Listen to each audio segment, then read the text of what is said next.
রাজধানীর চীন মৈত্রী সম্মেলন কেন্দ্রে ওলামা মাশায়েখ সম্মেলনে বক্তব্য রাখছেন তারেক রহমান। সরাসরি চলে যাচ্ছি সেখানে।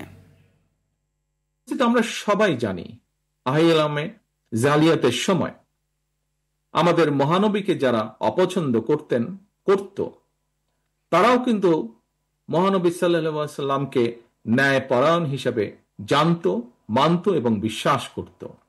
মহানবীর ন্যায়পরায়ণতা নিয়ে মুসলমান, অমুসলমান, বিশ্বাসী, অবিশ্বাসী কারো মধ্যেই কোনো সংশয় ছিল না। মহানবীর সেই ন্যায়পরায়ণতা আদর্শ সমুন্নত রেখে রাষ্ট্র এবং সরকার পরিচালনায় বিএনপির মূল মন্ত্র হবে ইনশাআল্লাহ ন্যায়পরায়ণতা।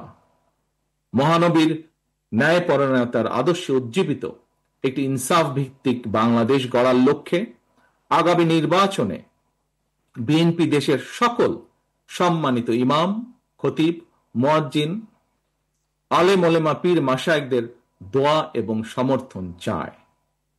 পরিশেষে আমি আপনাদের কাছে দোয়া চাই, আমার মায়ের জন্য দোয়া চাই, আমার দলের নেতা কর্মী সমর্থক এবং সর্বোপরি দেশবাসীর জন্য দোয়া চাই।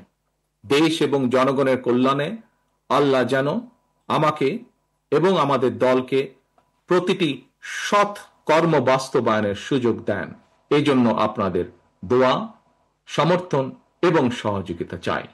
পরিশেষে এত সুন্দর একটি অনুষ্ঠান আয়োজনের জন্য আজকের অনুষ্ঠানের সভাপতি সহ আয়োজক বৃন্দকে, সম্মিলিত ইমাম খতিব পরিষদকে আন্তরিক ধন্যবাদ জানিয়ে আমার বক্তব্য শেষ করছি। আল্লাহ হাফেজ। বাংলাদেশ জিন্দাবাদ।